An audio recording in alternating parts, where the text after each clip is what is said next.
ಎಲ್ಲರಿಗೂ ನಮಸ್ಕಾರ. ನಾನು ನಿಮ್ಮ ಮನೆ ಹುಡುಗ ಸೂರ್ಯ. ಯಾರಾದ್ರೂ ಮೊದಲನೇ ಸರಿ ಈ ಚಾನಲ್ ಅಲ್ಲಿ ನನ್ನ ವಿಡಿಯೋ ನೋಡ್ತಾ ಇದ್ದೀರಾ ಅಂತ ಹೇಳಿದ್ರೆ ಚಾನಲ್ಗೆ ಸಬ್ಸ್ಕ್ರೈಬ್ ಮಾಡ್ಕೊಂಡು ಲೈಕ್ ಮಾಡಿ, ಶೇರ್ ಮಾಡಿ. ನಾನು ಹಳೆ ಚಾನಲ್ ಅಲ್ಲಿ ವಿಡಿಯೋ ಹಾಕೋದನ್ನ ಸ್ಟಾಪ್ ಮಾಡಿದ್ದೀನಿ. ಇನ್ಮೇಲೆ ಈ ಚಾನಲ್ ಅಲ್ಲಿ ನಿಮ್ಗೆ ರೆಗ್ಯುಲರ್ ಆಗಿ ವಿಡಿಯೋಗಳು ಸಿಗುತ್ತೆ.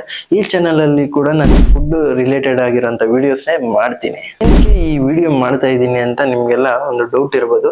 ನಾನು ನಿಮ್ಗೆ ಹಳೆ ವಿಡಿಯೋದಲ್ಲಿ ಹೇಳಿದ್ದೆ, ನಮ್ಮ ಬೆಂಗಳೂರಲ್ಲಿ ಸಿಗುವಂತ ಒಂದು 5 ಬೆಸ್ಟ್ ಹೋಟೆಲ್ಸ್ ಅಂದ್ರೆ ಬಿರಿಯಾನಿ ಒಂದು ಬೆಸ್ಟ್ ಹೋಟೆಲ್ಸ್ ನ ನಿಮ್ಗೆ ತೋರಿಸ್ತೀನಿ ಅಂತ. ಲೋಕಲ್ ಅಲ್ಲಿ ಆಗಿರ್ಬೋದು, ಒಂದು ದೊಡ್ಡ ರೆಸ್ಟೋರೆಂಟ್ ಅಲ್ಲಿ ಆಗಿರ್ಬೋದು. ನನಗೆ ಆಂಬೂರ್ ಬಿರಿಯಾನಿ ಅಂದ್ರೆ ತುಂಬಾ ಇಷ್ಟ. ಕೆಲವರಿಗೆ ಹೈದರಾಬಾದಿ ಬಿರಿಯಾನಿ ಇಷ್ಟ ಇರುತ್ತೆ, ಕೆಲವರಿಗೆ ಆಂಬೂರ್ ಬಿರಿಯಾನಿ ಇಷ್ಟ ಇರುತ್ತೆ, ಇನ್ನು ಕೆಲವರಿಗೆ ನಾಟಿ ಬಿರಿಯಾನಿ ಇಷ್ಟ ಆಗಿರುತ್ತೆ. ಸೊ ನೀವೇನಾದ್ರೂ ಒಂದು ಹೋಟೆಲ್ ಅಲ್ಲಿ ಬೆಸ್ಟ್ ಬಿರಿಯಾನಿ ತಿಂದಿದ್ದೀರಾ ಅಂತ ಹೇಳಿದ್ರೆ ಆ ಹೋಟೆಲ್ ಹೆಸರು ಮತ್ತೆ ಲೊಕೇಶನ್ ನನಗೆ ಕಮೆಂಟ್ ಬಾಕ್ಸ್ ಅಲ್ಲಿ ಕಮೆಂಟ್ ಮಾಡಿ. ಸೊ ಆ ಹೋಟೆಲ್ಗೆ ವಿಸಿಟ್ ಮಾಡಿ, ಅದು ಬೆಸ್ಟ್ ವರ್ಸ್ಟ್ ಅಂತ ನಾನು ರಿವ್ಯೂ ಕೊಡ್ತೀನಿ. ಬಿರಿಯಾನಿ ಕ್ರೇಜ್ ಹೆಂಗಿದೆ ಅಂತ ಹೇಳಿದ್ರೆ, ಸೊ ಒಂದು 50 ಕಿಲೋಮೀಟರ್ 60 ಕಿಲೋಮೀಟರ್ ಆಗ್ಲಿ, ಸೊ ಬಿರಿಯಾನಿ ಟೇಸ್ಟ್ ಮಾಡೋದಕ್ಕೆ ನಮ್ಮ ಬಾಯ್ಸ್ ಆಗಿರ್ಬೋದು, ಗರ್ಲ್ಸ್ ಆಗಿರ್ಬೋದು, ಎಲ್ಲಾ ಕಡೆ ಟ್ರಾವೆಲ್ ಮಾಡ್ಬಿಟ್ಟು ಹೋಗಿ ತಿನ್ಕೊಂಡ್ ಬರ್ತಾರೆ. ಸೊ ಬಿರಿಯಾನಿ ಕ್ರೇಜ್ ಅದು ಒಂಥರ ಬೇರೆ ಲೆವೆಲ್. ಕೆಲವರು ಬಿರಿಯಾನಿ ಅಂತ ಕೊಡ್ತಾರೆ, ರೈಸ್ ಬಾತ್ ಮಾಡ್ಬಿಟ್ಟು ಅದನ್ನೇ ಬಿರಿಯಾನಿ ಅಂತ ಕೊಟ್ಬಿಡ್ತಾರೆ. ಆ ತರ ಬಿರಿಯಾನಿ ತಿಂದಾಗ ಬಿರಿಯಾನಿ ಮೇಲೆನೆ ಬೇಜಾರಾಗ್ಬಿಡುತ್ತೆ.